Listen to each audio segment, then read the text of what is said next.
Hi everyone, welcome back to the Maz channel. Thank you so much for tuning in. Welcome to yet another Halloween special. I am going to be going on a little local ghost expedition to hopefully look for some famous ghosts. I'm not going to tell you where I'm going to be going as yet, that will be in tomorrow's video, so keep a lookout for that. But today I thought I would go through the various ghost hunting equipment, which I don't have.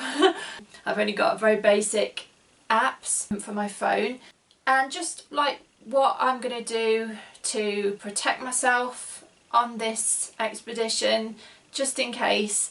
I am quite a spiritual person. I do believe in the afterlife, and I know that's not for everybody. But yeah, I thought I would go and have a little look round tomorrow. So I don't have all the fancy ghost hunting equipment, so I decided I was just going to go and purchase some ghost hunting apps. Now, I had a little look in an article on Bustle to see which ones were about and what they all do. I actually bought 3 from their list. Some of them supposedly allow spirits to speak through them and they throw up words. There's a particular one I've got which throws up pictures as well. And there are others which detect EMF, electromagnetic frequency waves, in the atmosphere, which can be like an indicator of paranormal activity.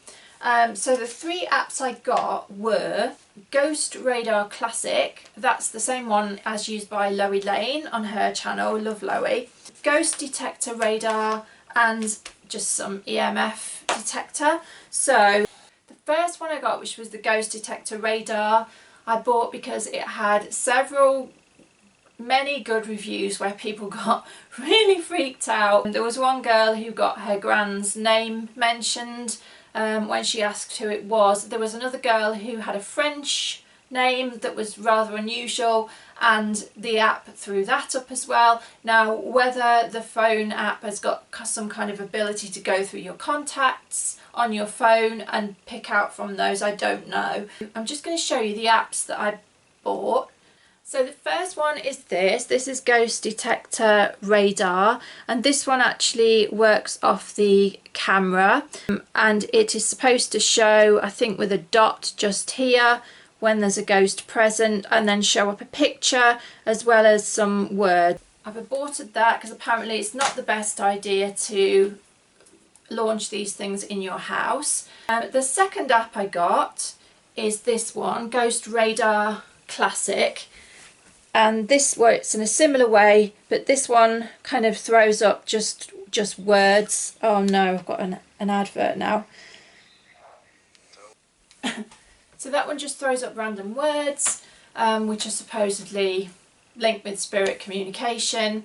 And the third app I got was this one, and this is a supposed EMF detector. I've walked around the house with this and just nothing has happened, so I've got a feeling we won't be using that one.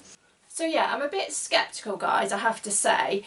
So before I bought these apps, I kind of went on some other websites to see how they might work. Now, the article on Bustle did say that these apps work based on the sensors on your phone. So I thought, right, let's go and have a look what typical sensors are on a typical mobile phone. And apparently there's a Geiger counter, which detects radiation. There's like various motion sensors which kind of sense if the phone is being tipped or tilted or whatever. There's also light sensors so that the screen can adjust to the brightness in the room. Yeah, there's also EMF, I believe the compass on the phone works off that. So yeah, I'm a bit skeptical. I mean, whether a Geiger counter on the phone would be sensitive enough to pick up like minute bits of radiation from ghosts or EMF, I don't know. I'm not scientific enough. I couldn't pretend to know that.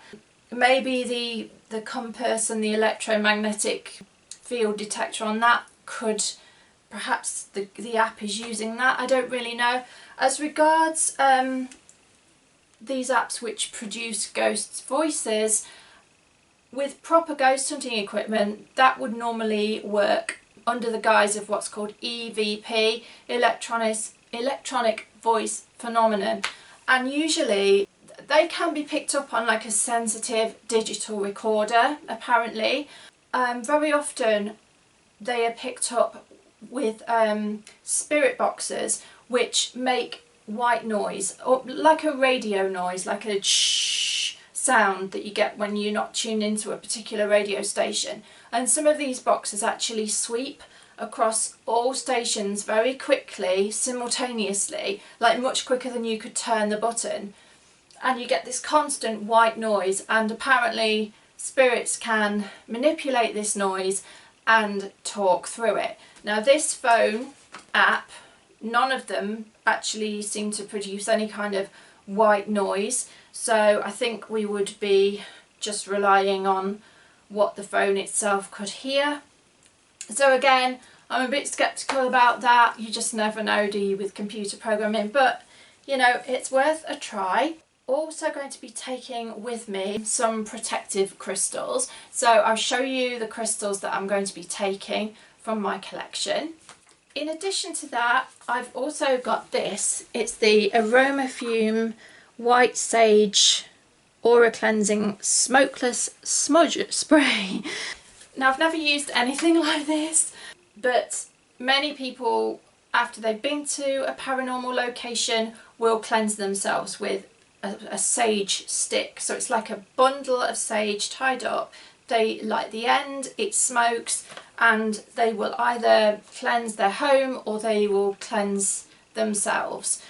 So that will involve, apparently, putting the sage all around the outline of your body, right down to your feet, putting it kind of behind you, which seems quite dangerous if you've got long hair, just to get rid of any negative energy that you might have picked up from the site. So I got this. It's supposed to do the same job because I thought I would look a bit strange before I got home if I was standing in a car park somewhere saging myself. It does say though, can be lethal if inhaled in the respiratory tract, so that's not great. So I'm not going to be spraying this over my head or towards me in any way. I think I'm just gonna have to either not bother or just kind of spray away from me, just, yeah. So I don't know, I'm no expert guys, but I decided to get some of that. This is from Amazon if you're interested, and they do other aromas as well. So yeah, I'll also be taking with me a torch. Now I'm not going to be going particularly when it's too dark, but I will be taking this with me, wearing some nice flat shoes and a nice warm coat as well. Okay, so these are some of the crystals I'm going to be taking with me on my trip for both psychic protection, which means basically keeping away negative energy, also some crystals to improve spiritual communication. So I'm going to take you through each one that I'm going to take with me. So these are black obsidian. I've got 2 of those, and they're supposed to be a very strong protective stone. This one is black tourmaline. Again, that's a very protective stone. This one is hematite. That's really heavy. And this one is fire agate. And finally, along the protection lines is smoky quartz, and this is supposed to be a really good grounding stone. So at the end of any sort of ghost hunt, it's good to bring you back down onto this earthly plane, as they would say, so you're not still focusing on the astral plane. And these crystals here, this is clear quartz, so this has kind of got a dual capacity to protect you, but it also improves psychic skills as well. This is selenite. It comes in a really interesting shape. This is supposed to help with kind of spiritual communication and intuition. And this one is angelite, so it's like a lovely duck egg blue sort of colour. And again, this is supposed to help with spiritual communication. So they're the stones I'll be taking with me. But yeah, there are all kinds of other ghost hunting equipment which unfortunately I don't have, but there are what are known as REM pods, which are like boxes with aerials, and they too detect electromagnetic frequency changes, and they will bleep if anything kind of gets near to them. Lasers are sometimes used, so they're sort of shone across the room, and then if anything crosses the laser it will sound an alarm or it will disturb the light pattern. There's also, as I've mentioned previously, the spirit boxes, which emit like this white noise, and you can get EVPs through those. Many people like them record the EVPs, listen to them and slow them down to see what is being said. And there are also night vision cameras, infrared heat sensors which can pick things up that the naked eye can't pick up. And then there are also special what are called Kinect cameras now, which are a newer thing. They actually include a CMOS sensor, CMOS, like I know what that is, but basically they are a sensor which pick up spectrums of light that the human eye can't see. They see everything as like a 3D dot of light and in a pixel, and then they somehow convert that into like an electric charge, which then somehow feeds back to the camera and produces an image, and you actually get images of stick men where the ghosts are supposedly in the room. So yeah, we don't have any of that stuff unfortunately, but hopefully, you know, we might have a little bit of luck with our humble app. So yeah, I'm very excited about it. I hope you tune in tomorrow for the ghost hunt, and thank you for watching today. If you have enjoyed this video, please do like and subscribe to my channel. I would really appreciate that, and I'll see you next time. Happy Halloween!